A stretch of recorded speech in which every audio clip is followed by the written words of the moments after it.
Welcome to the Rap Report with your host, Andrew Rappaport, where we provide biblical interpretation and application. This is a ministry of striving for eternity in the Christian podcast community. For more content or to request a speaker for your church, go to strivingforeternity.org. Well, welcome to the Rap Report. I'm your host, Andrew Rappaport, and this week we are not joined by my co-host, Bud. He's not here, but we have someone else that will be very informative. A friend of mine, Jim Wallace, and also known as J. Warner Wallace. Why?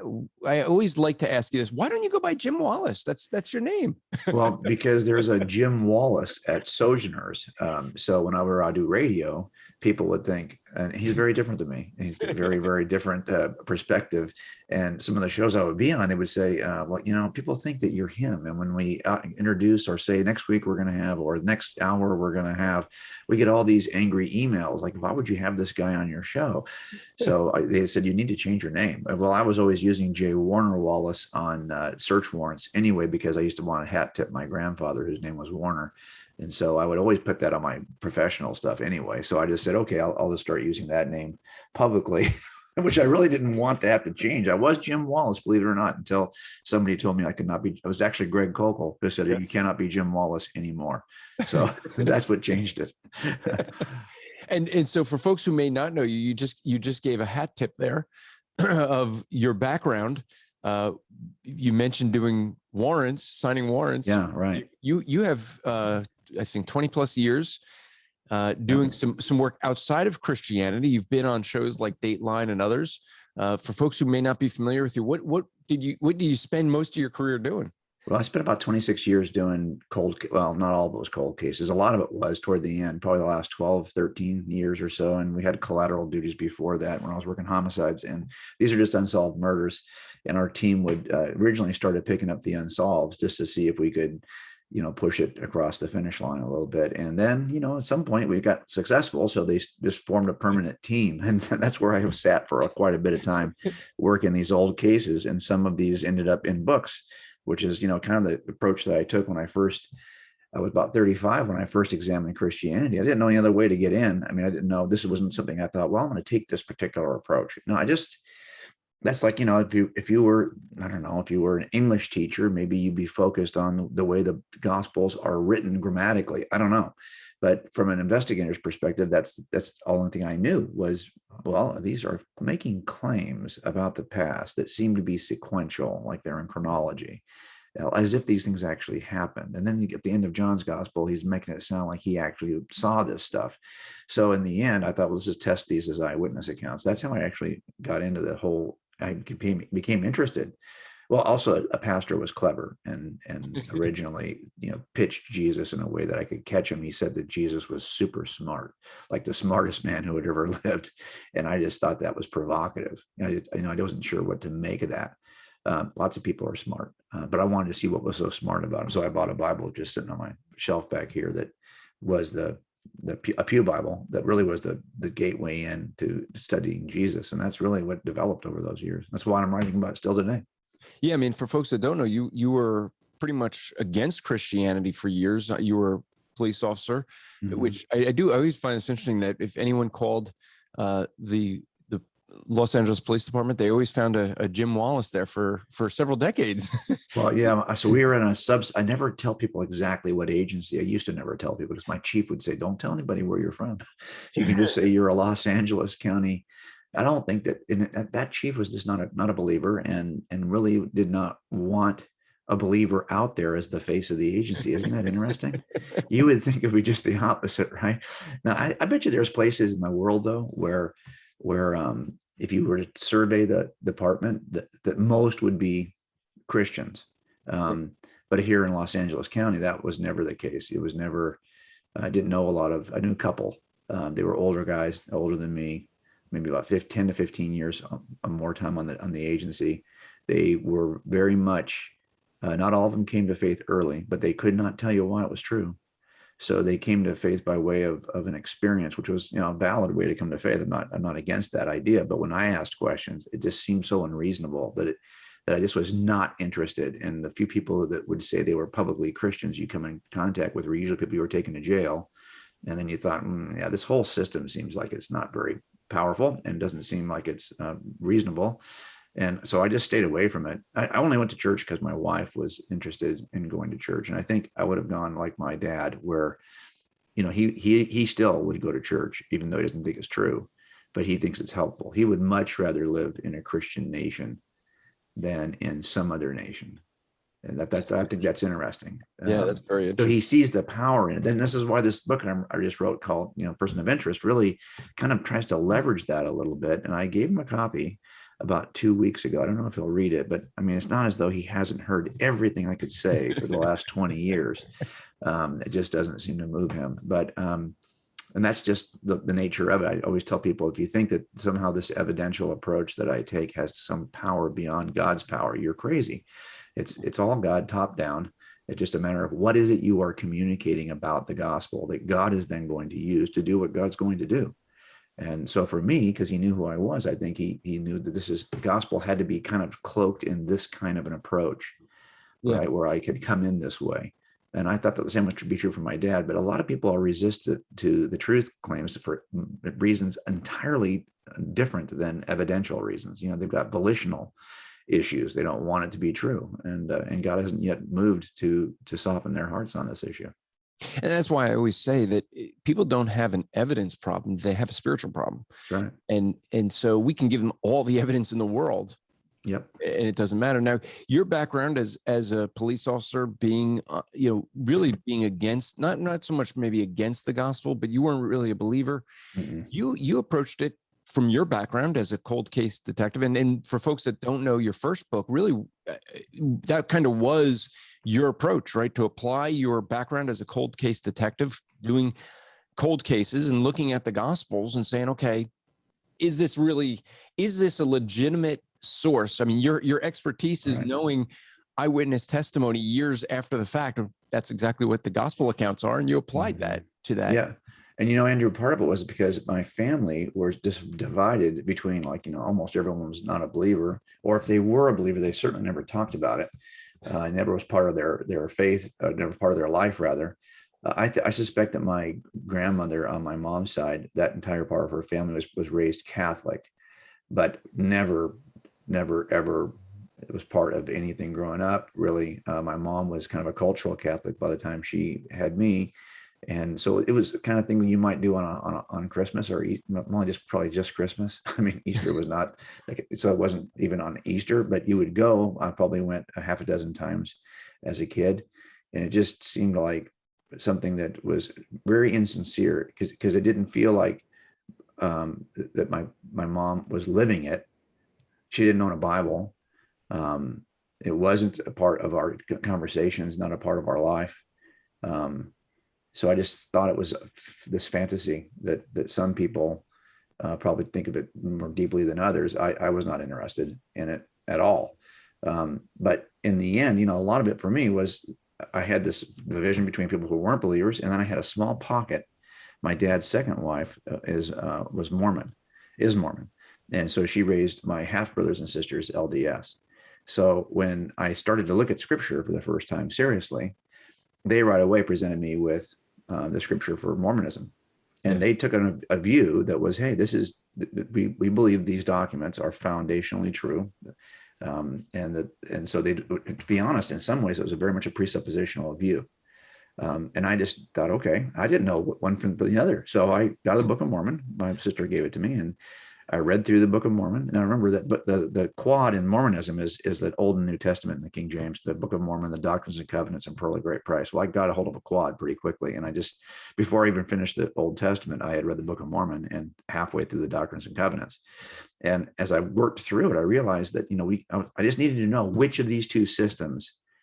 Yeah. Because, if you've never read scripture and you got a King James Bible, it's going to sound a lot like the Book of Mormon. As a matter of fact, doctrinally, at the time that Joseph wrote the Book of Mormon, some of his theological principles were pretty, kind of like a denomination rather than as crazy as they got by the time he's in the stuff that's in the Pearl of Great Price.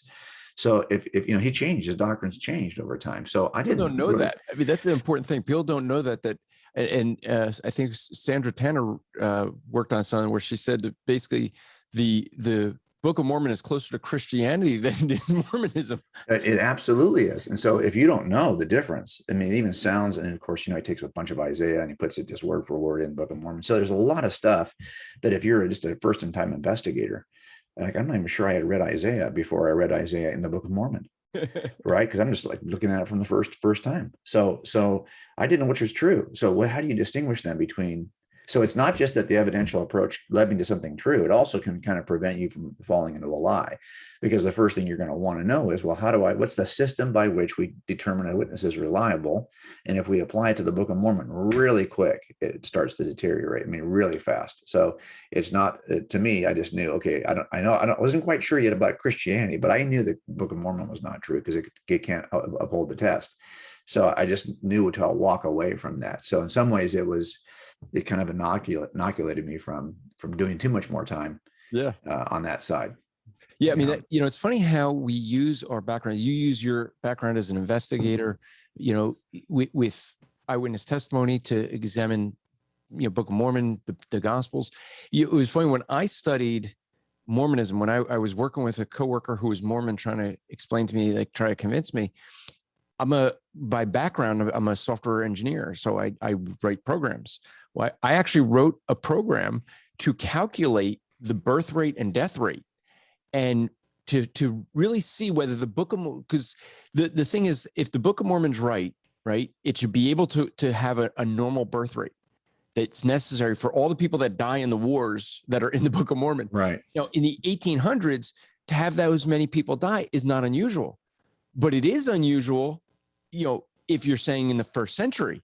And so I had calculated that the birth rate required for the death rate in the Book of Mormon was like 12 to 15 times the normal percentage. Right. I was like, this stuff isn't normal. I know. So that's actually, so this is part of the stuff that makes a difference when you're starting to, even just archaeologically, right? It's a 1,000-year period of time chronicled in the Book of Mormon, from about 600 BC to about 400 AD. And well, you would think there'd be some evidence that any of it, a single Mormon name on some inscription somewhere. So when you see it, then also as you start to listen to how people would justify, and this is why I'm very careful about how I will defend my Christian beliefs, because you start to see certain patterns in defense attorneys and what they say that I often will see in people who are religious on one religion or another, who will try to justify claims as well. And I just I want to make sure that we're not doing that. I mean, because if that's the case, I'm not interested. But as I got more and more, and also I think that part of it, and when I wrote Cold Case Christianity, I just stayed inside the Gospels, and I wrote a longer version originally, and my wife read it and she said, this is really boring. So when I wrote it finally for David C. Cook, the publisher, I tried to streamline it a little bit to make it read faster. And so we ended up leaving a lot of stuff out, and this has been hanging around. And when Zondervan came to me and said, hey, they wanted something similar, because I had not been with Zondervan yet. And I said, well, I've already written that book, but I do have a different approach. So whereas Cold Case kind of looks at everything inside the Gospels, I never really got a chance to explore what I wanted to explore, which is outside the Gospels. In other words, if Jesus is who he said he was, wouldn't you expect there to be more than just this little tablet of information, the 4 Gospels? Well, of course, there's a ton of impact that Jesus had. So what we did with this book is we said, okay, look, like you're working on no body murder, you don't even have a crime scene. You don't even have a body. He got rid of the body and he buried it someplace and they never found it. So there's not even a crime scene. No one even took a report. This is sad, but he reports that they had a fight last night, and everyone believes it. And probably everyone who works a missing person case like that should come in and photograph the house. But you take them. Sometimes the guy will. In one case, the guy came to the department like 2 days later. So now he's at the front desk giving a report about his missing wife, who he thought would come back a couple of days ago. She hasn't come back. Well, that first person who takes the report is a service officer. It's not even a detective. That's just the guy working at the front desk. He takes the report, puts it in the computer or puts it on paper in those days, and then he ships it back to records. Now, 2 days later, it's assigned to a detective. We're now 4 days behind the murder. So by the time he gets it, he calls. Well, did she come back? Because a lot of times they just come back. And no, they didn't come back. Well, can you talk about this? Well, I'm at work today. Can you come over tomorrow? Sure. Now we're 5 days behind it. Okay. So there's just you got no crime scene. You got no body. So how do you make this case, especially if it goes cold for 30 more, in which I've got a couple of those that went cold for 20 to 30 more years? Well, you have to kind of demonstrate that on the day of the disappearance, if she was murdered, it's like a bomb went off. And every bomb has got a fuse. And then afterwards, there's debris everywhere. There's fallout. You can tell people, you can demonstrate what kind of bomb you have just from the fuse and the fallout. And that's what we do in these no body murder cases. And I've done a couple of them. I think at least one's been on Dateline. So these are cases that I'm pretty familiar with, and nobody wants to file these cases. No DA wants to file them because they're terrible cases. You got to prove, number one, that she's dead. Then you got to prove that he did it. So it's a twofold problem because you have no body. So I thought, well, I took the same approach with Jesus. If you said, okay, I'm not going to acknowledge anything in the New Testament, I'm just going to stop. I'm going to imagine a scenario in which every New Testament had been destroyed. If it seemed to me that if Jesus was who he said he was, that God would there'd be more than just a New Testament tidal wave of information. Now, granted, everything about Jesus that can be known is New Testament dependent. That's not the issue. Because in the end, all we're going to do is find evidence of other people who have already read the New Testament who are going to be talking about it. Okay. But that's the kind of thing you would expect, right? Like when Elvis died, people talked about Elvis. They still read a book a year. It's been 40 years. There's more books written about Elvis. You'd be amazed at how many there are. So I looked at the entire catalog of Elvis books and I watched how the story morphs over time. Well, that's what you would expect from the guy who was like the biggest recording artist of his day. Until Michael Jackson came along, nobody sold more albums. I think he's like the second richest dead celebrity in terms of album sales. Okay. Wow. I mean, this guy has had a huge impact on the industry. Well, wouldn't you expect that people would take the core story of Elvis and extrapolate from that all kinds of legends that will sell books? Of course they did, but you can reconstruct the core story of Elvis from what everyone has in common on all these salacious books. Well, something similar happens with Jesus, which you would expect. I mean, you would expect if Jesus is who he said he was, he'd at least have the impact that Elvis had in history. And that's what we're trying to do with Person of Interest, to show that, yeah, you could reconstruct the story of Jesus from the amazing, oversized, really unparalleled impact that one person had on human history in lots of places that you might not expect it. And that's what we're trying to do with the book, is to show the kind of unexpected nooks and crannies. There's a lot of books out there, and I've got them sitting back here because I read them and cited them in the book that talk about the impact of Jesus. But none that I found would actually go back and look for the fingerprints. So if you said, for example, he's had a huge impact on science, which he has, but no one I could find had given me a list of all of the fathers of scientific disciplines that were devout Jesus followers. And that list is tremendous. I mean, there's no corner of science that hasn't had a discipline founded by a Christian, either in antiquity all the way to quantum mechanics and computer sciences, computer languages. These are things that Christians have been involved in. And here's what's cool about it is those Christians also write about Jesus. Mm-hmm. So if you just had the writings of the science fathers, you could learn more about Jesus than you can from the writings of the church fathers. Now, that's very, very interesting, right? Because that means you'd have to destroy not only the New Testament, but the entire history of the ante-Nicene fathers and beyond, and the entire history of scientific thinkers, because the biggest and best ones historically wrote about Jesus too. You'd have to destroy all that work. So that's the footprint that is so huge about Jesus. And I wanted to kind of show it, especially for young people who I didn't learn this in Los Angeles County. Maybe others are. But I think I don't think I learned a single thing about Jesus of Nazareth in my entire education through a master's degree. Not a single thing. So it's important for us. And by the way, if you were to search, and we tried this in terms, I had 2 research assistants and we looked at books and online resources. There's a lot of universities that will make their online libraries available. So you can actually just kind of search or sign in and you can search, but it's hard to find people who are writing about the Christian identity of major scientists in history. As a matter of fact, most they will. So I know I'm grossly underestimating the impact of Jesus, because a lot of these profiles about important scientists have had their religious identity scrubbed. So I don't even know, you have a sense where, okay, I know where he was born and what time he was born. There's a good chance this dude is a Christian. But unless I can find explicitly someone writing about him being a Christian, I'm not going to include him. So I know we've underestimated the number of scientists that are Christians in the book. Yeah. And so the book you're referring to is your latest book, Person of Interest, which any book that's all about Jesus, I love just off the bat. But for folks who don't know, but before we get into the content, you have a different background as well that I think I've seen more evidence in this book than any of your other books as an illustrator. Yeah, well, my background was in design and in architecture, and then I became a detective or police officer. And for years, while I was working patrol, they would just have me come out and draw the murder scenes. So I was at a lot of murders when I was just a patrol officer, and I was working gangs for a couple of years. I can remember I did a couple of murders while I was working gangs, not investigating, just drawing them or building the model afterwards for court. So by the time I got assigned there, I think it was kind of a natural transition to start investigating them, because I was already been at the crime scenes of so many of them. People knew me.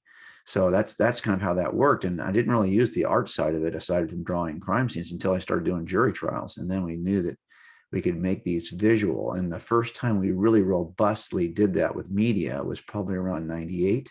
And so we started, so it's been 23 years ago.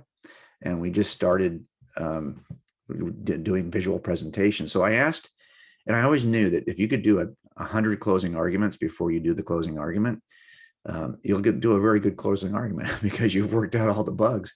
And so I asked Zondervan, because I knew that I had been speaking about cold case for probably 5 or 6 years before I wrote the book. And so I knew that all the visual material was already ready. But for this book, I knew that I needed a couple of years to build this visually. And so they gave me 2 years to build the stage presentations and to give a few so I could see. And a lot of what I built, which I thought was going to be so powerful visually, I just don't use because I did it once and now it drags. It's too slow. It's not compelling. It's true. It's all good. It's all informative, but it wasn't compelling in a stage presentation. I wanted a book that would be compelling and a quick read. So that's why there's over 400 illustrations in the book. Those are really just kind of the stage presentation illustrations that I've turned into line. So you can print them in a book, right? Because otherwise they're full color and no one can afford to print them. Yeah. Also, I like the idea that if you're on a blank white page, so the interior composition of the book, the layout is important to me. Like I feel like every book is like a piece of art. The whole book is a piece of art. How it opens. I told the publisher, I don't want a single, if there's not a list on the page, like the list of the science fathers, I want every page when you open it randomly to have at least one illustration or a side box or an icon for some graphic element on every single page. Because I knew that we're in a generation that is visual and that some people will skip over the images because they really want the text, but a lot of young people are reading image to image.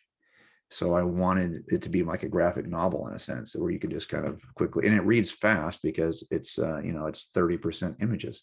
Yeah. It's funny you say that because I actually was going to ask you, I had noticed that and I didn't realize it was on purpose. I just thought you had so many, either illustrations. The other thing that's I really like about it is you have on not every page, but a lot of the pages, you're putting basically, here's what the opposition would say. Here's and I'm just trying to look for the objection.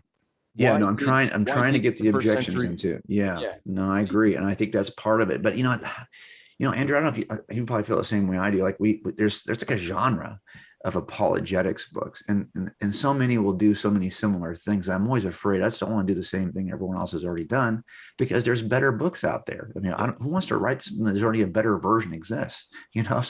So people will say, "Oh, is your book like Case for Christ?" Well, not really. If you look at Lee's a journalist, so he's always interviewing people. So it's a collection of interviews. Whereas I will do some interviews, but for the most part, I don't trust experts. Okay. And I don't trust myself as an expert. So what I have to do basically is I want to get back to what is the thing the expert is talking about? Like, what is the base fact or evidence that, because what happens in jury trials, honestly, is that we bring up an expert to talk about this DNA. And sure enough, our guy's a county employee because it cost us $0 to get him because we have no budget. It's all on the county dime. We're the prosecutor. So we can't hire the best expert. We have to basically use, and we can occasionally, but for the most part, we're trying to do it on the cheap. Whereas the defense team, if they got money, they're going to hire the same guy you have, but 15 times better. He's the national expert. He's going to be able to say, yeah, I taught this other guy at the county here. I taught him 5 years ago. Okay. So now you're looking like an idiot, right? So, but in the end, we tell jurors, hey, the experts just offer inferences. Doesn't mean the inference is true. That's right. You get to go back to the evidence and use your common sense to be able to determine which of these two experts is making more sense. So what I try to do in this book is just get back to what are the facts. Here's the data. Here's what you find if you look at all the, for example, we talk about the fuse that leads up to Jesus's appearance and then the fallout afterwards. And one aspect of that fallout is literature.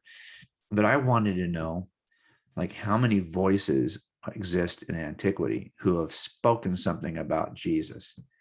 Some of those will be manuscript writers, but some of those voices are just recorded on manuscripts. Like, we don't know anything about Celsus except that Origen speaks a lot in responding to Celsus. So we hear Celsus's voice on the pages of Origen's work.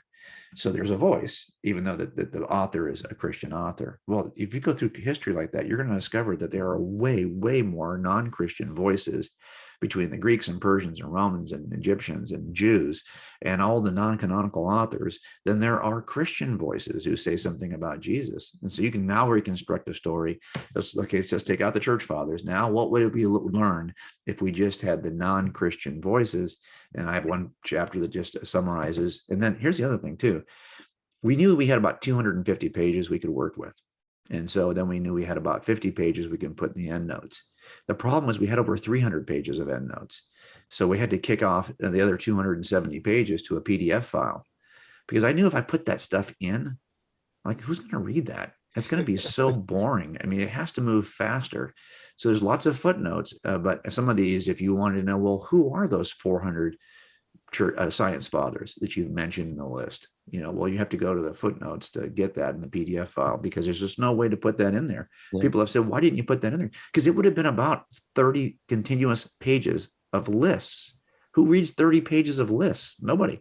Yeah. So I just wanted to get that data to you, but I don't want to deliver it in the pages of the book. That just means paying for printing of pages that no one's going to read, because oh yeah, it's powerful to have all those names, but what are people going to do? They're going to do what they typically do when they come to the genealogies in the Bible, right? Just flip over that. That's right. They're going to flip by them. That's exactly what they're going to do. It is a quick moving book. Between the illustrations you have in the side notes where you give the objections, and that, I think, as an apologetic book, it's really good. Here's all the content, and each one of them, here's the objective, here's a quick answer. That is really helpful just for folks who want to go, hey, I've had this objection. And a lot of anyone who's been following your podcast or your blog articles, I think a lot of this has been in works much more than 2 years, because I've been hearing this from you for a long time. Yeah. And you really do present, and I think because of your background, you present this different than others do. You're coming at it from an investigative detective type of mindset. You're bringing that in.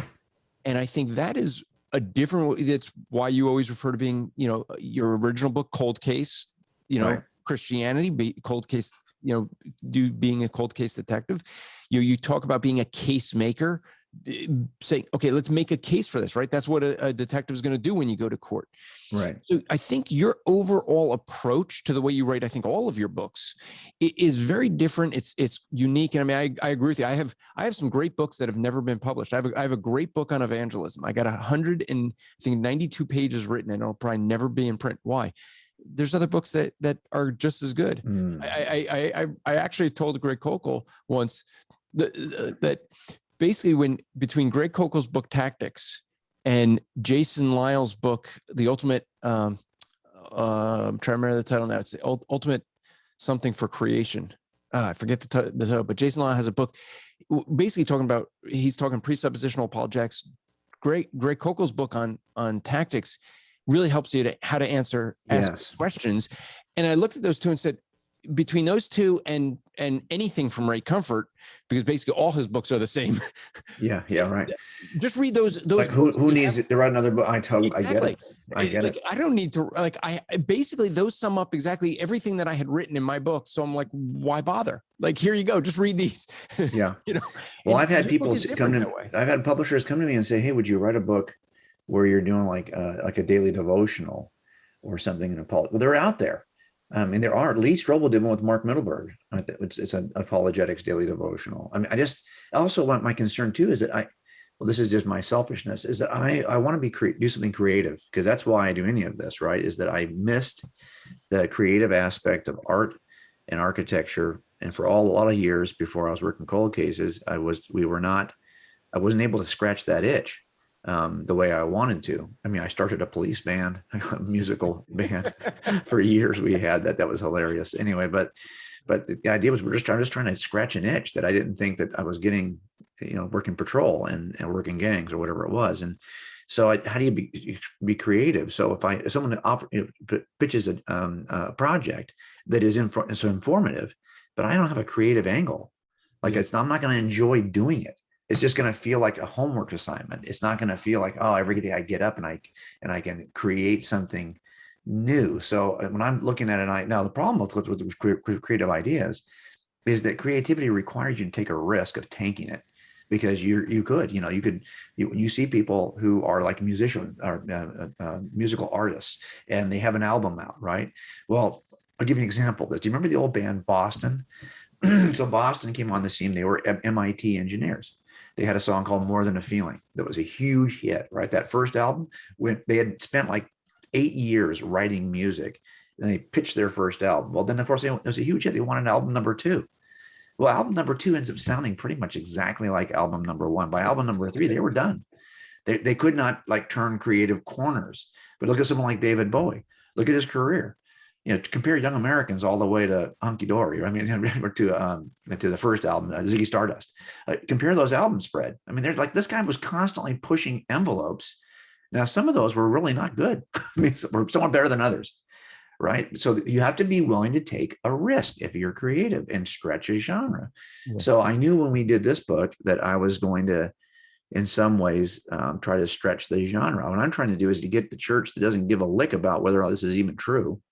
Yeah. Doesn't even have any idea how to express it to others, how to defend it to others, or to make a case for it to others. If you're writing a Christian apologetics niche, even if you're writing a Christian evangelism niche, that's not selling to the church at all. That people don't want to read those books. That you could say, well, yeah, some will. We have a tribe of people who listen to our podcast who will, of course, buy those books. But the church at large would rather buy Crazy Love or some other book that's really about how I can have, how will it affect my life tomorrow? How can I be better at X, Y, or Z? How can I experience God in some way that's more experiential? These are the kinds of books that sell more. Even Christian fiction sells at a much higher rate than other Christian nonfiction books. So how do we take a nonfiction category and try to be creative with it to capture what would otherwise be the fiction audience that needs to know that this is defendable in a way that is. So here's my concern for young people is that you have a saved Christian that lacks the confidence to be able to resist the cultural onslaught. Like I want us to, and that first book talks about this. If you know your vest will stop bullets, you are far more likely to stand in it calmly in a gunfight because you've already seen it stop bullets in the range. Yeah. Now, you may be wearing the vest and never seen it that it could stop bullets, and you may still have some blind trust in the vest because someone told you about it. But until you see it stop bullets, and people, by the way, who have been in shootings where they have survived it with their vest on, these folks have a firsthand experience of what the vest can do. Mm-hmm. Now they are calm in others. They have more confidence. I was just talking to an officer in North Carolina because I do a lot of work with police officers. And he was telling me about how after being involved in a shooting, he got dispatched to a school where a kid with an AR-15 was barricaded in a bathroom. Mm. And as he's getting on the way there, he realized that the vest he was wearing would not stop that round. Mm. And he had no ballistic helmet. And he felt like, I just had a certain amount of trepidation that I was under-equipped. And I knew that I was probably going to be the first guy on scene, and it was probably going to be about 5 minutes before I got backup. But I knew that I was outgunned, and I didn't have like a ceramic plate and carrier, which would stop the AR-15 round. I didn't have a ballistic helmet. I just felt like I was under. And so he did his job. He did what he's called to do, because we're all called to do it. But I thought to myself, wow, we should probably start a GoFundMe or something just to get officers this equipment, so they would, because agencies can't afford to get it to them sometimes, in smaller agencies. Yeah. But again, it was that if he'd had the equipment he needed, that's what we're trying to do with scripture, with the claims of Christianity for young people. Look, again, God's going to make the move. God is going to flip the switch. But what I want you to know is, I want you to have confidence that this thing can stop bullets, so that when your friends are dogging you about sexuality, gender identity, sanctity of life, marriage, I mean, any number of issues now that the world has rejected the teaching of Jesus. Well, you just have to know that you got to stand tall with this. This is true, and you have to be faithful rather than popular. And so that's the call. I think that all these books, hopefully, if people read them, it can make a change. Yeah. And, with all your books, and folks, if you're listening, you're hearing, when Jim writes, all these stories come out as well, like his background, his experience as a police officer. It makes it a good, quick read. It makes it interesting, which is something different. So we're talking about Person of Interest, a recent book written by Jim Wallace, J. Warner Wallace, who we're speaking with.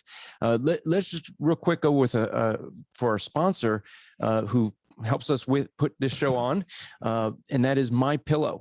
Folks, if you want a good night's sleep, those who are regular listeners, know that I love my MyPillow. I travel with MyPillow, MyPillow. It's a weird name. I grant that it's a weird name for a company. He's got MyPillow. Now I've tried their My Slippers, and they got My Sleepwear.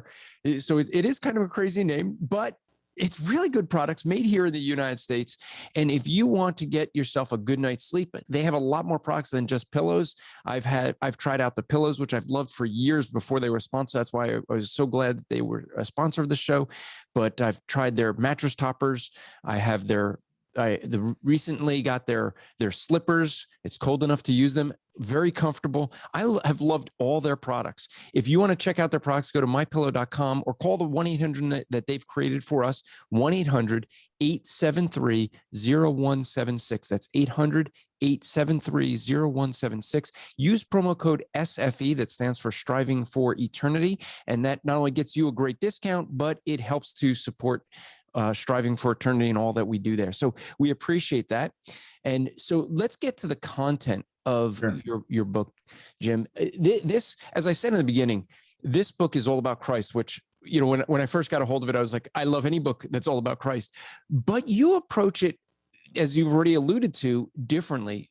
You have spent years looking at different ways of making arguments. And I think that's one of the things I appreciate of the ministry that God has with you, is you come about things differently than most apologists do. And that's one of the reasons I think that you're someone like you, and you're not alone. There's other people that do that with their unique backgrounds. I mean, you mentioned your friend Lee Strobel. He's a journalist. He approaches it that way. But when you have someone that is doing something that's a little different, that's helpful. That it's extremely helpful, because when you're sitting talking with an atheist, and they've already heard all the arguments from, any of the mainstream apologists who they've been listening to, they have the arguments. I mean, when I studied world religions and I wanted to make arguments against, say, for example, Jehovah's Witnesses, I got a copy of their book, Reasoning the Scriptures. Why? That told me everything of how they're going to make an argument, right? So now I don't use any of those arguments that they have in that book. Why? They're prepped for that. I want them thinking. So I'm going to ask them something differently. And that's really what your books do. This book especially, it's a different way of looking at things and a different way of approaching it. And that is refreshing. It's good, because it's like, okay, that's another tool to put in the toolbox, where I can say, okay, if someone comes to me with, now I have some ways of looking at it. You provided some different ways the world looks at Christ. So I wanted to look at some of these. You talk about I'm just going to go through the different chapters. Yeah. You have the Jesus in chapter 2 as, the average ancient, let's because this one and the copycat were the ones I just found kind of interesting, because and I've heard you talk about these for years. So let's talk about that. What is the view that people have of he's just average, an average ancient? Yeah, there's a sense in which, that people recognize some similarities between the story of Jesus and other deities that have been worshipped by ancient people groups. So, and how many times have you heard this now in the last, really, I'd say probably the last 20 years has been the biggest rise of people who are kind of the Jesus mythers, who would say, and there's an entire kind of cottage industry of authors and speakers that are out there on the atheist side, who would say, yeah, Jesus has just been copied. He's not even a real historical person. He's just a myth in the long line of dying and rising saviors that populated antiquity. He should be given no more credence or than Osiris or Horus or Mithras or any of these others that they would say are really, and they would make parallels. So they'll tell us, let me describe for you Osiris, let me describe for you Mithras. And they'll make these long, elaborate descriptions of these other gods that seem like, my goodness, they're describing Jesus of Nazareth. Of course, if you really do the research, you'll recognize that they're not telling you the truth about their descriptions, but they do recognize something that I recognize, which is there are overarching similarities, very broad similarities. So I thought, let's make a list. So let's just ignore Jesus for a second. Let's just go back to all the ancient mythologies. Let's include things like Quetzalcoatl on the South American continent. Let's get it all over the world. Let's take a look, because if you examine like deities from the Americas, you'll find that the similarities are there too. And these similarities are just broad, overarching. They reflect the expectations that any thoughtful person would have about God if he's thinking or she's thinking about God. Even if you just imagine, well, how do because this is something we discovered in the data, and I include this in that chapter. There's been studies done now by mostly atheists on Ivy League and schools across the globe, where they're looking at, what is the default position of young people when it comes to theism? It turns out atheism is not, and agnosticism is not the default position. There's a number of studies on this now. The default position of infants and young people is they look at a world that appears to be designed, and they infer a designer. This is why the vast majority of people on planet Earth believe in some kind of higher power. This is true today. It was true in antiquity. So you think, oh, well, atheism's on the rise. Well, it might be, but not really. That's not when you look at the global situation. Don't get caught up in America in 2021. Look at the global situation in 2021. And if you look at that, you'll see that atheism is the very vast, a tiny percentage of overall humans on planet Earth. Well, these people like us, we have certain expectations. For example, if you think there's a God, well, you probably think that God can do supernatural things. Well, that's one of those expectations, the 15 I identified. You probably think if there's a God who's supernatural, he would come into the world in a supernatural way. Well, there's another one of those expectations. Well, these mythologies share some of these, not all. The 15 that I identified, I could have just identified 10, but we read through the first time and we found a handful, like 8 or 9. And all of us said, yeah, I'm seeing this. And then somebody would say, well, I saw 3 of these though. And I'm like, oh, we should go back and make sure we didn't overlook anything, because maybe there's more. We just didn't read it deep enough. So we went back and read it a second time, and then a third time, and then we ended up with 15. So those 15 are similarities between the ancients, from Attis to Heracles to Osiris to Horus, whatever it is. So we compared those 15. No one's got more than about 10, and they're always a different 10, and no one's got less than about 6. So that's the group we picked. Now, interestingly, Jesus shows up in history at a time when the vast majority of these mythologies are still being worshipped by some people group somewhere on the planet. So he's in the overlap, because not every one of these religions continues very long into the Common Era. But there's an overlap there where the vast, I think all but like 1 or 2 that I could find, were all being worshipped simultaneously. And in the middle of that appears Jesus of Nazareth, possessing not 6 of the attributes or 10 of the attributes, but he's the only one who possesses all 15 of the attributes. That's interesting to me. In other words, it's like Paul says when he's on Mars Hill. You people are super religious and you believe in a lot of gods, but it turns out there is a God over here I'm going to tell you about, named Jesus. And now what's interesting is Paul's saying what C.S. Lewis says. about myth. Lewis used the word myth to mean simply a narrative about origins and deity and the role that God plays in our lives, right? Not myth as like a falsehood or a lie or a fictional narrative. No, he's using the word myth as to mean the stories about deity. And what Lewis said was that the ancients wrote myths about gods from the minds of their own poets, whereas Jesus is God's myth, grounded in what we call real things. Now, what is interesting, what Paul says is he says, you all are very religious. You even have a tomb to the unknown God here. It's all very interesting. But over here, we know that Jesus is God because we saw him rise from the grave. Yeah. And what he's basically saying is, by the way, if you look at the ancient mythologies of Osiris and all this, they are not written as eyewitness accounts that some early group of people actually saw this God. They're written as narratives, as stories, as fables. So what Paul is saying is, hey, you've got your myths written from the minds of your poets, but over here, we've got a true being who we observed with our eyes. That's a very different kind of claim. So that's why Lewis would say that that's grounded in real things. These are grounded in fictional thoughts from the minds of poets. So that's the difference. And why would God do that? Because anytime the expected meets the expectations of the expector, you get a really good result. Yeah. This is why if you show up looking like a bum and when you're supposed to be a cop, and I've done that, working undercover, if you show up looking like I'm a police officer, can you tell me what happened? They're looking at you like, that's not my expectations of what a police officer should look like. So they're not going to give you much time. So you end up starting with your badge and your ID. No, really, I am a police officer, because that you're not meeting their expectations. So it takes a little while to work to gain their confidence to tell you, like they're thinking, is this guy even like it's a fake ID? Like there's no way this guy's a cop. There's the problem. So Jesus ends up meeting the expectations of the expectors in a way that the story just explodes. As soon as Jesus arrives, you see that think of the growth with Jesus, because it's the ancient nature of, say, Egyptian Osiris worship, let's say. You can't really track, like, I know at this point there were 0 worshipers of Osiris, and then within 6 weeks there's this many, and then within 6 months there's this many, within 60 decades, or 60 years rather, 6 decades, there's this many. Well, we were watching the growth of Christianity in real time in the first century, right? Like you can say that, hey, 30 AD, there's no Christianity. But by 130 AD, you have a pretty thriving community. And by 330 AD, it is the religion of the empire. What accounts for that explosive growth? Well, a lot of it is that he comes in the fullness of time. The fuse is set in such a way that when the bomb explodes, the culture is ready for it. The spiritual seekers are ready for it. The Jewish prophecies are already predicted it. And it just takes off like wildfire. Yeah, I mean, I remember the movie Zeitgeist, which was a movie that a lot of people, when you talk about the copycats of all these other gods, look, he's no different than Mithra or any of these others.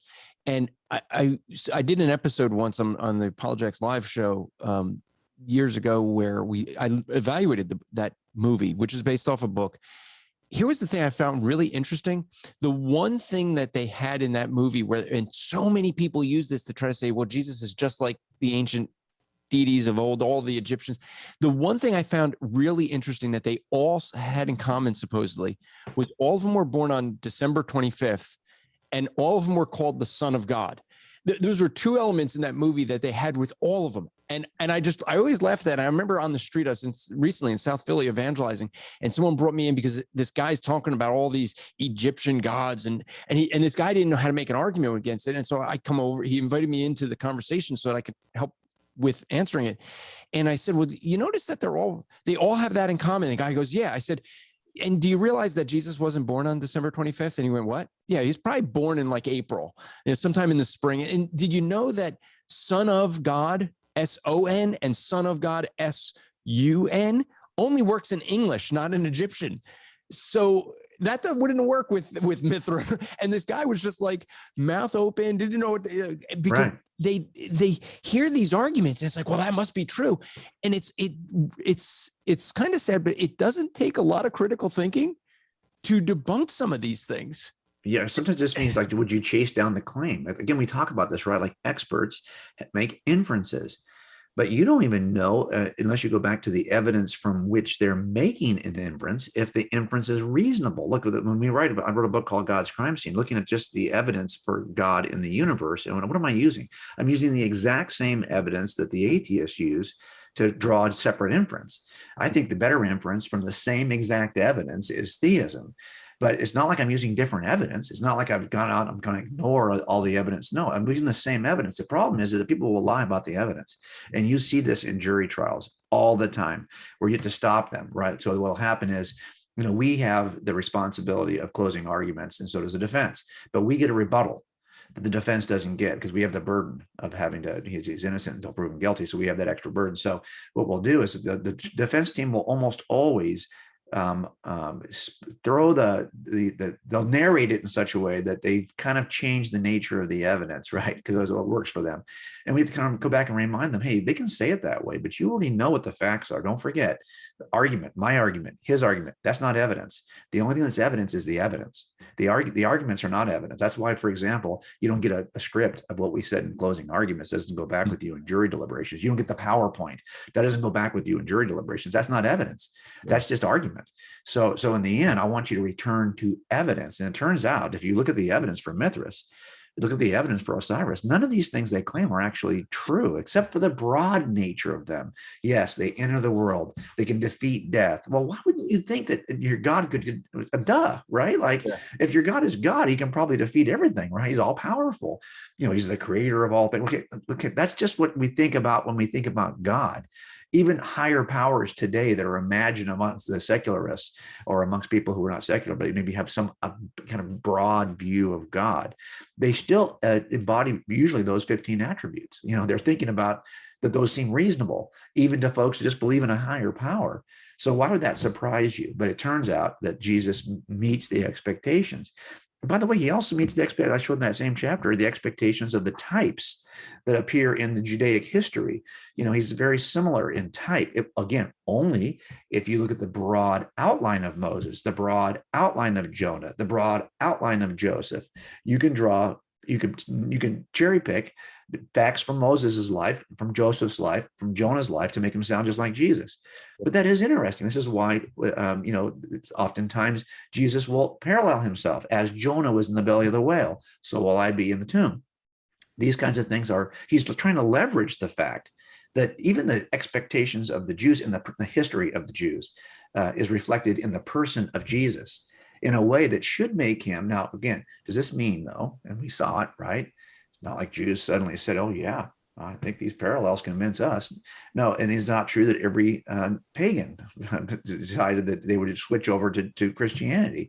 God has given us more than enough evidence to demonstrate that it is true. Yet, of course, more than enough reason to reject it. Why would that be the case? Because really, I think what he's looking for is a sincere response from us. Right. Even though I'm a compatibilist when it comes to free agents, I'm not sure where you land on this. Right. So I don't believe you can do anything that can be done. I believe you do anything that you want to do. And where God operates is at the level of wants and desires. He changed my wants and desires. Mm-hmm. And so he may change somebody who's reading this book. So again, I never think that as an evidentialist, even, I don't think that somehow my clever arguments have the power. Yeah. It's just that we're going to say something. It seems to me that God could easily come to all of us without a single word ever having to be spoken and just ignite our faith. He could, but for some reason, he involves those of us as evangelists to share some piece of information. The only question is, like, which piece of information you're going to share is sometimes depending on who you're talking to. And it's important especially for my audience. My audience would be more presuppositional, and you and I know each other. I know you a little, so when people say you're an evidentialist, yeah, you do make evidential arguments, but as we've searched at the beginning of this show, you made clear it's God who does the work. And, absolutely. And I think a lot of people make a mistake sometimes of thinking, because I think there are some people who think they can convince someone into the kingdom.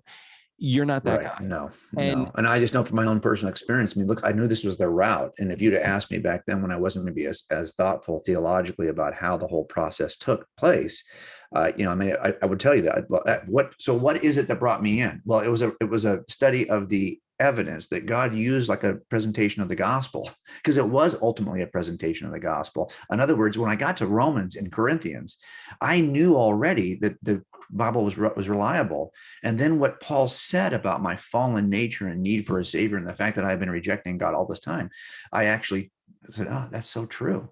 Yeah. And I was willing to read into those chapters because I had already done the work in the Gospels that now kind of opened up the script. In other words, sometimes all we're doing here is removing the barriers. That's right. So that you can hear the gospel, because I would never have listened to the gospel unless you first helped me remove the barriers that I had constructed. They were just all my own prideful barriers. This is, that whole attitude that sometimes you have when you're the person who gets called to the scene every time to sort this out. Like, you're the person I called you here so you would take control. Well, that ends up raising up a whole generation of folks who think they can take control of everything, including their theological life, So for me, I just needed to kind of knock those barriers down that I had built. And this process helped me to knock them down. But in the end, it's the gospel, the gospel, the gospel, the gospel. And I hope no one reads a book about apologetics that isn't helping them to get ready to share the gospel. Well, that's what Titus says, right? These are to shut the mouth of the ignorant, right? So that the gospel can go. And that's really the goal of apologetics, I believe, is just shutting the mouth of the ignorant so that the gospel can go forth. If you're doing apologetics and the gospel's not in there, then you might as well just join the debate club. And I'll tell you something, I've been guilty of that.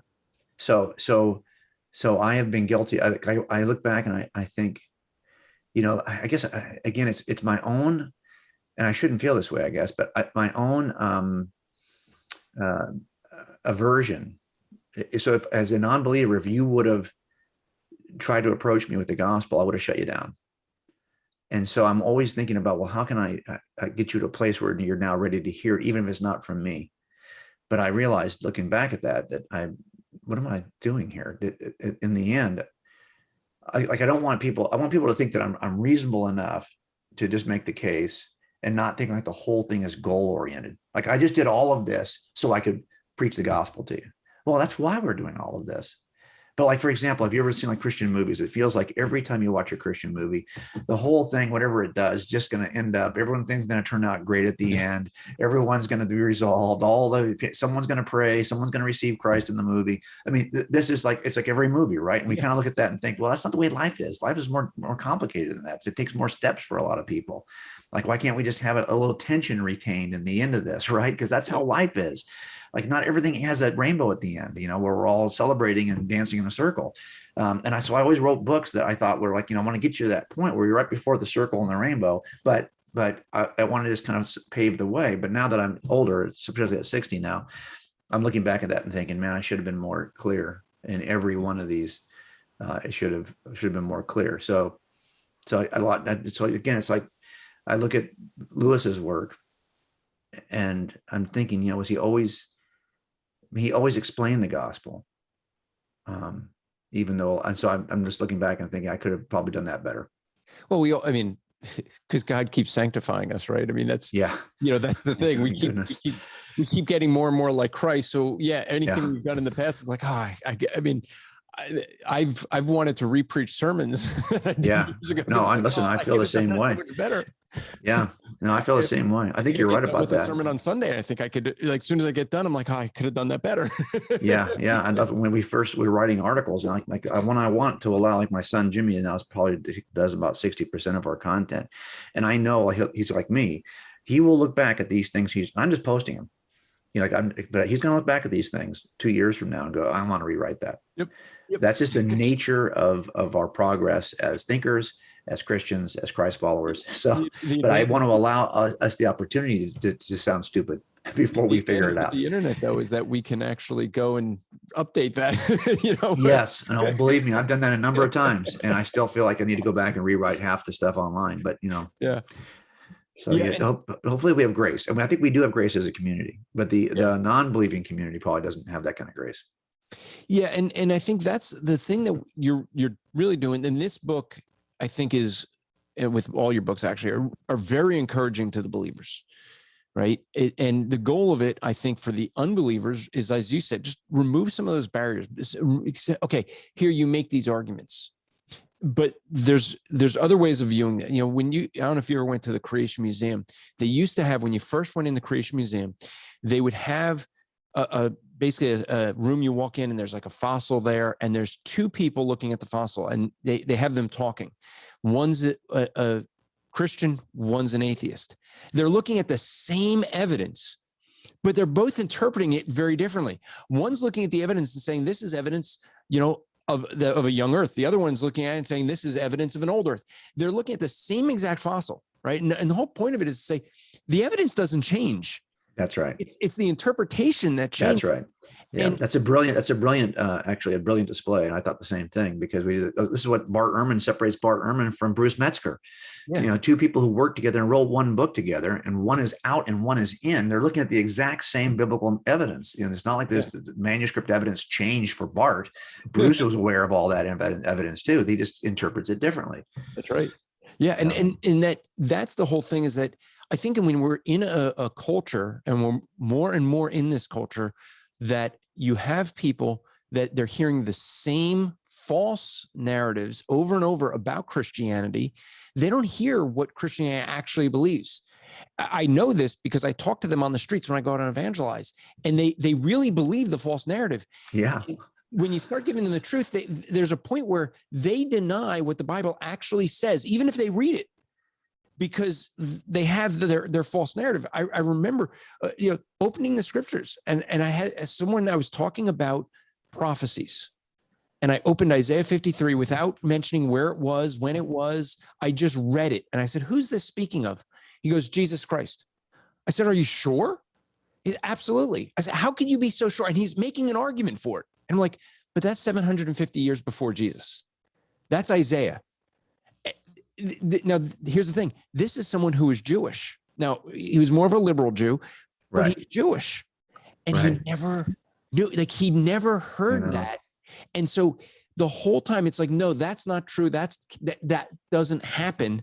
And yet it's like, well, here, you just proved that absolutely this is Jesus. How do you know that? Yeah, I think that's a really smart way to do it, right? Because what you're trying to do is, and I think you're absolutely right. I work with attorneys in the DA's office, many of whom would say they're Jewish, and even would celebrate it to some extent, the holy days, but they don't really ever read the Old Testament. They are not really religious Jews.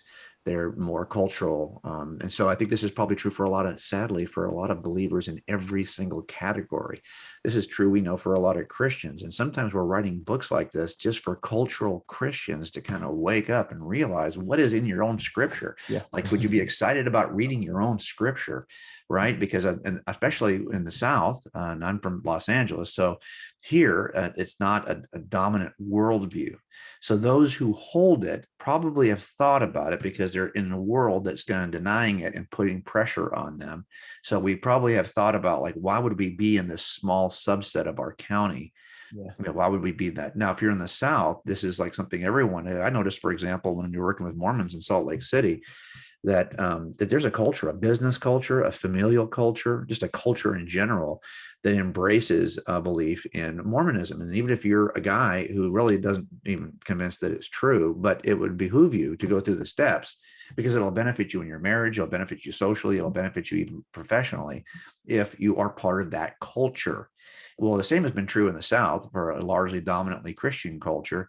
But like, if you asked these folks, so for example, whenever you role play as an atheist, which Sean McDowell and Brett Kunkel and I do occasionally, to kind of help them see what they don't know, you will find that they are really unprepared to defend anything, and they get angry.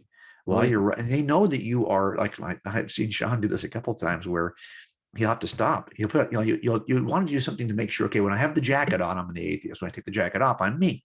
So you'll put the jacket on, and within about 15 minutes, they're like mad at you.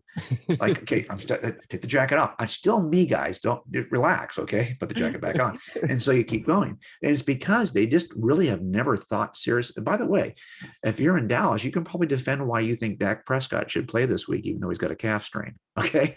In other words, there's stuff that you're prepared to defend. Yeah. It's just not Christianity, the thing that ought to matter the most. Mm-hmm. I mean, a lot of these folks, if you're a believer and you were raised that way in the South, would you identify yourself as a Cowboy fan first or as a Christian first? Well, it turns out you're better able to describe the offensive line on the Cowboys than you are the 12 apostles. Well, okay, there's a problem there, right? And we all are. I'm just as guilty of this as anyone else. Trust me, I'm distracted, and I know I'm distracted. Well, and I maybe have to, not for me for the Dallas Cowboys, because folks yeah. I should know. I actually, so this is a true story. I was witnessing on a plane out to Dallas the whole time, talking to this guy, just having, no big deal, right? Get off the plane, where the limo drivers hold up the signs for people's names. So he walks over to a limo driver and immediately people are asking to take his picture. I'm like, oh, okay, he must be someone. So I go over, I go to the baggage claim. I'm sitting there, baggage claim. I see he's coming by. A couple more people want to get his picture. So he walks over to me to get his bags. I'm like, I go, so Tony, I got to ask, so who are you? And like, obviously you're somebody that everyone should know. And I clearly have no clue. And the limo driver goes, you don't know who this is? I'm like, Tony?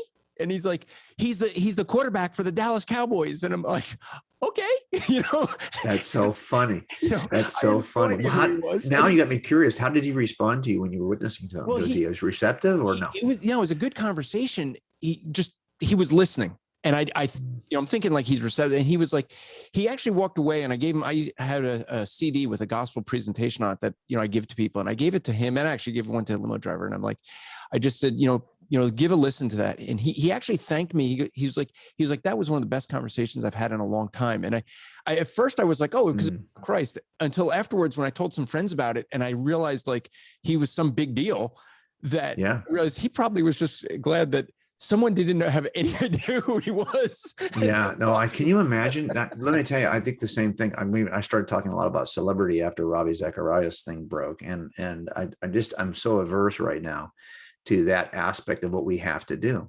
Yep. But look, this is true, right? We do podcasts, we do all these things. We're on all these different platforms. Many of them are visual. It's they're going to see what you look like. And so there's a level of celebrity, even amongst small niche communities like apologetics. Oh, yeah. And we have to really, I'm at the point right now where I'm ready to write another book and then step away altogether, because I feel like that's the ugliest side of what we have to do in a social media, which I call social marketing. I mean, we're all marketing. That's all we're doing on social media. And we're marketing something, even if you're just marketing you and your life and your family and your girlfriend or whatever it is you're marketing. Trust me, we're pretending to be something we aren't for the purpose of gaining attention for some reason. And nobody writes a book they want no one to read. Nobody there's a podcast, records a podcast they hope nobody will listen to. Yeah. I mean, the way we get it listened to is that we work on social media to make it known that we're out here, right? We advertise. We even have advertisers, right? We do these things because we know, and we have usually good intentions when we start. We'll say, yeah, I'm building this audience so I can preach the gospel. At some point, though, everyone I'm watching, I'm like, really? Kind of seems like now you're preaching the gospel to build an audience. And so we have to be careful. I see the same temptations. Yep. Right. I mean, I got a chance to be on a movie. After that movie was over, I thought, okay, so where's this headed next? Yeah. Well, thank God it never headed anywhere next. It stopped right there. And that was probably a good thing, right? Because it doesn't need, first of all, I don't want to be all over the country and away from my family, away from my wife. So I love the fact that we're able to do this from our office. Yeah. Right. I love that. Oh my goodness. If I could not travel at all, I would not travel at all. This may sound really bad, but I actually was kind of glad with COVID because all my speaking events, all my travel ended. Right. Oh, absolutely. With my wife, it was like, wow. I know it sounds terrible to say that, but I remember one time I was in Charlotte at the Billy Graham Museum there, the library. Mm-hmm. Yep. And if you walk through, there's a little kind of display museum. It's relatively small, but it's neat. And in there was an interview. I think it was Greta Van Susteren, who's always been a very good friend of that family. And she was I think it was her interviewing Billy Graham. He's probably in his 70s. And she said, would you do anything different? And he said, I would pray more. I would travel less. I would have done less events. Mm. And I thought, okay, so every time Billy Graham does an event, it's a harvest. It's a crusade. Yeah. So every time you do an event, you are actually bringing people into the kingdom, or you're preaching the gospel, at least to people, right? Yeah. So you're saying you would rather preach the gospel less and pray more, stay home more. Yeah. And I thought, oh, okay, so thank you, Billy, for saying that, because if Billy Graham can say that after years of doing it, that's good, wise counsel for the rest of us who in the end may have ignored or neglected something really important. Yep. to do what we thought God had called us. Most missionaries historically, if you study their family life, it's a train wreck. And I don't want to be that. I don't want to neglect, I'm not called to love my books and my ministry and my podcast and all this nonsense the way that Christ loves the church. Yeah. I'm called to love Susie that way. That's right. So I have to prioritize. And so that should rein in the celebrity nonsense, but sometimes it doesn't, because like I'm on a book promotion right now, right? Well, the key thing there is the word promotion. Yeah. That's where the danger is. There's no danger in the book. The danger is in the promotion. And so I have to kind of remember that as I move forward. This isn't really related to the book that we're talking about, but this is a very important thing, because we do get that. I mean, I was on a cruise. I mean, how many people are on the cruise ship? And I walked in to go get someone a drink, to go get a Coke, and someone recognized me from my book. They had read my book. They had knew who I was as soon as I walked in. And I told my wife, I'm just going to go get a Coke and I'll come right back. And I'm there talking for 45 minutes because they're asking me questions about the book. But I actually try to stay away from some of that at times. Like there was, they were filming for a movie, American Gospel. And one of the guys I speak with, you'll see him, Anthony Silvestro, he's in the film. They were filming when we were doing some open air, and you see him there. I did, because of what you're talking about, I actually waited until the film crew was gone before I started open airing. They wanted me to get up, and I'm like, I don't want to preach the gospel. If they're filming for a movie like that, I just know my own nature. You slips into performance. Exactly. I would not be preaching the gospel for the gospel. It's like when I go out to Shepherd's Conference every year, we usually go, Anthony and I go a week early or a couple days early. We go the Saturday before Shepherd's Conference because we like to go and do evangelism with Ray Comfort. Well, we do that beforehand. And there's a reason I do it beforehand and not after, because I know that afterwards, and I had this happen where, Ray's there and all these guys from Shepherd's Conference stay on that Saturday and they come to watch Ray. And then Ray one time was like, hey, Andrew, can you get up? So he brings me up after. Well, then all these people wanted to talk to me, not because of me. Right. Because Ray knows who I am, or I know who Ray, and I realized how seductive pride is. And so I've tried, and I can't say I'm perfect at it, because there's times where pride is we all have issues of pride, and there's going to be issues where that pops up. But I try to avoid the situations as best I can, because I know my personality, I know how I am, and I don't want to give into that. And it is a difficult thing. It is. Sometimes your pride, though, can help you fight the pride. Here's what I mean. So as I got older and older and older and older, I don't like aging. I'm arrogant enough to not like the fact that I'm old. And so I look at my son, who's like the younger version of me, and I'm like, yeah, I'm ready to get out of this altogether and just let him take it, because he looks better than me. I mean, he can reach a number, and that's just pride and arrogance also of a different form. But I think it's been helpful for me, because now I look at, videos and I'm like, oh my goodness, I still feel like I'm 40, but I don't look like I'm 40 anymore. And I don't like that. Right. So again, it's just, but I'm trying to allow that also. There's a time after which you think you're something. Really? Do you still think you're something? I mean, at some point, is it time not to, I'm watching a special last night. There's it was a Steve Martin and Martin Short comedy from 2018. It's a stand-up thing. And I think it's called A Night You Will Forget or something like this, right? And I'm watching the two of them now, and they're older. And Steve Martin seems pretty vital in his 70s. But I'm thinking, wow, is there a point at which you no longer? If I'm 20 years out of the job, and my son does the job very differently. He's writing warrants for different kinds of things. There's a digital age we're in. He's writing warrants for social media platforms, and you can learn so much more about people's movement and their interests from social media. I mean, there's a whole nother way of investigating people that he's more familiar with than me.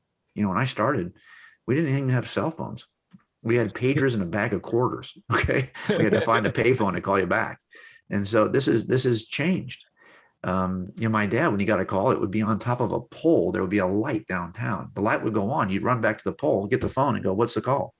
And then go do the call on foot. Okay. Seriously. This is 1961. So, things change. And at some point I'm ready to allow the next generation to take on the banner and do it. I don't need to be on the stage at 80 pretending I'm still something. At some point, you need to hand over the reins to somebody who's younger. Yep. And I think about all that stuff all the time, and I talk about it even publicly as much as I can, because I think that every one of us who's listening to this podcast has the opportunity to do something to stop being a content consumer and start being a content creator. Correct. At every age. But at some point, it doesn't have to be another $1 million apologist, right? I always say it's $1 million $1 apologist. And I've never seen myself as anything other than another $1 apologist. That's the idea. We each come in with some weird experience that God has given us, and we speak through that lens. You're a software engineer.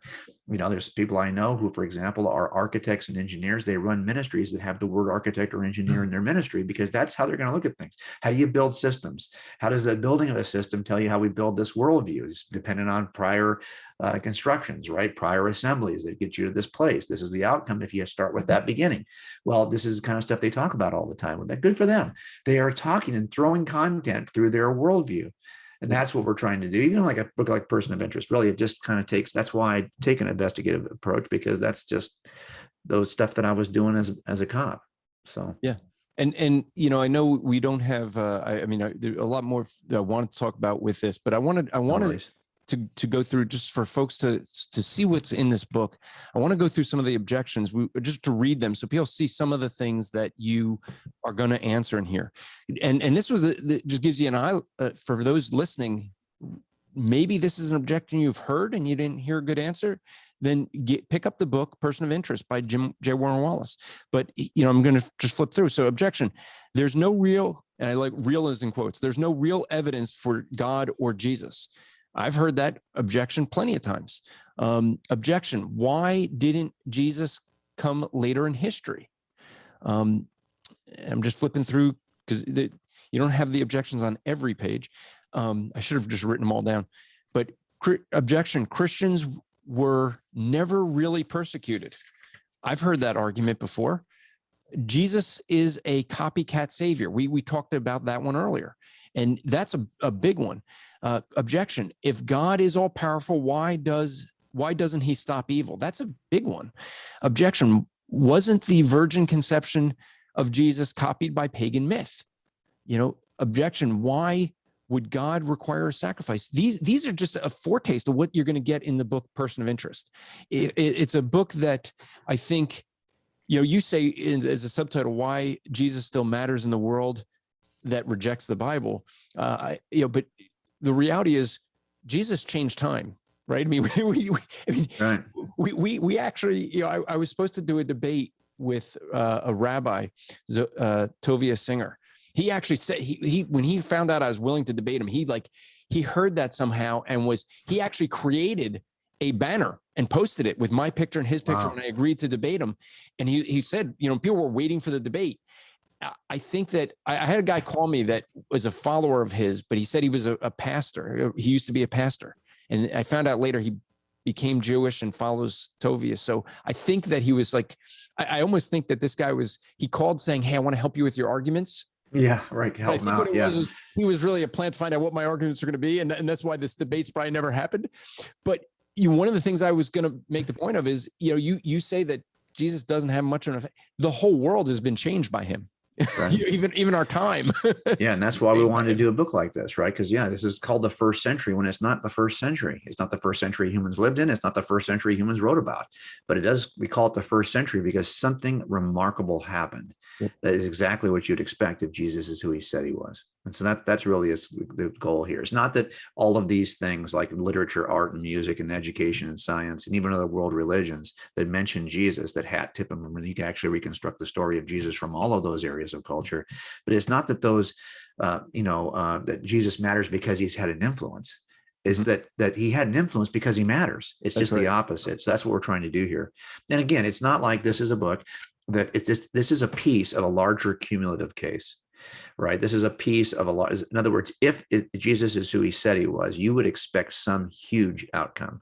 Yeah. You'd expect that more universities would be founded by Christ followers than all the other groups combined. Well, that's true. You would expect that more scientists would win awards and make more discoveries and found more disciplines than all the other groups combined. And that's true. You'd expect that more literature be written about Jesus than any other historical character in the history of historical figures. And that's true. You'd expect that he'd inspire more art, more music, have more impact on the progress of art, even the different genres of art, that he'd appear in every genre of art in every country in the world. And that's true. You'd expect all the stuff that we see. And from that, the fingerprints of Jesus are so robust that you can reconstruct the story of Jesus from art, from literature, from music, from education, from science, and even from the world religions that are non-Christian. Everyone hat tips Jesus. He's in Buddhism. The leaders of Buddhism will recognize Jesus as somebody who probably is on his way to Buddhahood, right? He's an enlightened teacher. Hindus recognize him. He's in the scriptures of the Ahmadi Muslims, of the Baha'is. And by the way, all along, Jesus never includes anyone else will come out of the mouth of Jesus. He's the only way. He's the truth, the light, the only way to the Father, according to Jesus. Yet everybody else says, "Oh yeah, there's room for Jesus over here too." There's no room for Buddha over here. There's no room for Baha'u'llah over here. There's no room for Muhammad over here. I'm the only way. That difference makes him a unique suspect in the catalog of the religious suspects. And that's what typically happens when we get to a unique suspect in a body of, if you're looking at 8 suspects and one stands out uniquely, he's probably your guy. And that's what we're doing here too. So. And so, folks, I encourage you, this is a good book to get hold of. Person of Interest, J. Warner Wallace. Go get a copy of it. Jim, you and I actually did work on a book together, and folks may not know that, but you and I were both, I was approached by someone, Eric Johnson from Mormon Research Ministry. That's right. And he had an idea of a book he knows that I do a lot of evangelism. He said, I want to write a book of the different way that different people evangelize to Mormons. And I knew your background. I said, you really need to get Jim Wallace in on it. He's like, oh, I know Jim. So Jim got in. It's a smart approach. It's a great book. People should get it if they're working with Mormons for sure. Yeah. Oh, there's I think like 24 of us that were authors on it, and you and I were the two. He was going to do this as a self-published thing, and you and I were the ones that were like, because I said this, and then he said when he talked to you, you said the same thing, like, no, you got to do this bigger, and we added more authors, 24 different authors, all taking a different approach of how to evangelize Mormons specifically. But the neat thing is, most of our approaches, your approach, my approach, you're making a case. I'm taking the open air. I wanted to do biblical reliability. They gave that to Matt Slick because we can only get one chapter, and they gave me open air. Right. But that's so important, though. That's what I love about the book. The book, you'll find something in that book if you're working with Mormons that you can say, yeah, I can do that. Maybe I can't do this, but I can do that. And that's what's so great about the book is it comes at it from so many different. It's not just about like a theological underpinnings. A lot of it is very practical, like your chapter. It's a very practical book. That's a book that I think everyone should get if they got Mormons in their family, for sure. Even more than more, I say, I know people that have picked up ideas just on witnessing to other groups. Yeah, good point. There was, I forget who wrote the book or the chapter where they go to temples and they hand out newspapers that are about temple openings. And I had someone that said, they grabbed that from there, and now they're not going to Mormon temples. What they did was they went to sporting events and created a newspaper for the sports team, giving some of the history and all that, and then giving the gospel in there. And people are always taking it. Yeah. They're like, oh, people take this far more than a gospel tract. And yet it is a gospel tract. That's right. It costs more to print, but it's getting into more hands. That's right. And they got that idea from a book witnessing to Mormons. Isn't that crazy? So it's like, because it's all that stuff in there is all transferable to any group you're trying to reach. Yeah, absolutely. Yeah. So that book is Sharing the Good News with Mormons. It's available at strivingforeternity.org in our store. Go get it. It's good. It really, it's a thing where every chapter, I mean, I didn't get to read your chapter till the book was done. None of us really read. So you can read, each chapter is about 6 pages. You can read any of them in any order because they're all separate in that way. And it really is a fun book. It teaches you about Mormonism too, but really a lot of ideas in evangelism. So Jim, if folks want to get more information, they want to listen to your podcast, they want to read your blogs, they want to find out more about your books, where can we send people to? Well, our ministry website is coldcasechristianity.com. But for this book, we've got personofinterestbook.com. And here's why I mentioned that, because what we're doing, anyone who buys the book, I want to get the materials in your hands that you can then use to teach the material to others. So I've got a 525 slide PowerPoint presentation, which is all from the illustrations in the book. It's all animated. It's ready to go. You can click right through it. It parallels the book. That we're giving that away. We just want you to buy the book and we'll give you the PowerPoint. We have got 90 Bible inserts that summarize the facts in the book that you can stick in your Bible so you can have them when you're talking to people. A bunch of videos that show how we've been teaching it to others so that you can, teach it to others. And our hope is that you'll be able to use this to knock down some barriers that people have with others. So that's at personofinterestbook.com. Now, all that extra material costs extra, right? Yeah, it's like zero, right? But Wait, it's just the idea here is how do you deliver it? So I had to deliver it on something called Files Anywhere. So yeah, it'll take you a couple of hours to download it, but it's hopefully worth getting. And that's, folks, just hear the heart of Jim. I mean, I know this from you. You don't do this for the money. That's why the book gets out there and helps people to read it. But the materials you have there is to help people take this and now teach it to others is important. Yeah. So I have a pension and you're right about that. And so for me, I always think that I'm a compatibilist when it comes to financial freedom too. So in other words, my financial freedom is not the ability to buy anything. It's the ability to buy anything you want. And I don't really want anything. So I have financial freedom right now. Right. So as long as you don't want anything, everything's good. Like, what am I going to do different? I really want another opportunity to be creative. Because stuff never really did it for me. What does it for me is the idea that I can do something creative. So I hope this book is creative and people will enjoy it that way. So folks, go out, get Person of Interest by J. Warner Wallace at personofinterestbook.com. Get a copy today. Folks, we have a couple copies we're going to be giving away. The publisher sent us some copies to give away. And so here's how you can get those. We're going to say that anyone who writes a review, we're interested in getting some reviews. And if you write a review, we will pick one on but the time we record this, we're going to have a couple other episodes recorded. So it'll be a couple episodes before we announce. But if you want to write a review, the way to do that is go to lovethepodcast.com/rap report. That's rap with two P's. So lovethepodcast.com/rap report. You can leave a review there. That way, whatever podcast show, whatever app you're using, well, this is the one place you can go to write a review. Reviews help us not to get more downloads. It doesn't help us to get more listens. It helps us because, well, we sit behind a camera. Right now, Jim and I are seeing each other.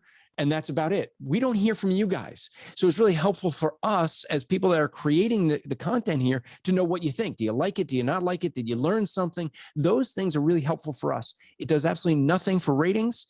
It does nothing for rankings. I know all these podcasters are like, oh, write a review. It helps us in ranking. No, it doesn't. I know the Rap Report, at least in the United States, in the religion category, we are in the top 100 podcast. You writing a review will do absolutely nothing for that.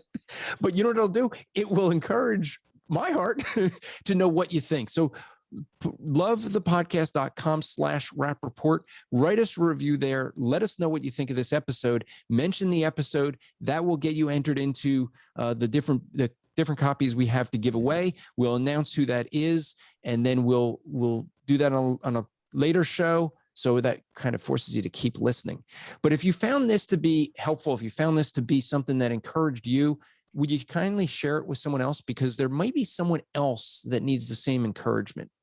That just might be a way that you can help someone else without even really recognizing it. So, Jim, thanks for coming on. I look forward to your next book. And I would like to say that please don't make that your last. You said. I appreciate you saying that, brother. Thanks so much. I'm so glad we got a chance to do this because I haven't seen you in a while. I'm glad to see you. Yeah, well, you seeing me may not be a good thing, though. Oh no, I already talked about that, so I already know you're getting the better. I'm getting the better end of the deal than you. Okay, no. See, but the thing is that your hair's gone all white. I just have the white streak down the middle, making me look like a skunk. And so, like, I'm waiting for all white at this point because the skunk look just doesn't help. I understand. Okay, I get it. All right, man. Thanks. I appreciate you. All right, folks. Thanks for listening. Hope you guys enjoyed this, and remember to strive to make today an eternal day for the glory of God. See you next week. This podcast is part of the Striving for Eternity ministry. For more content or to request a speaker or seminar to your church, go to strivingforeternity.org.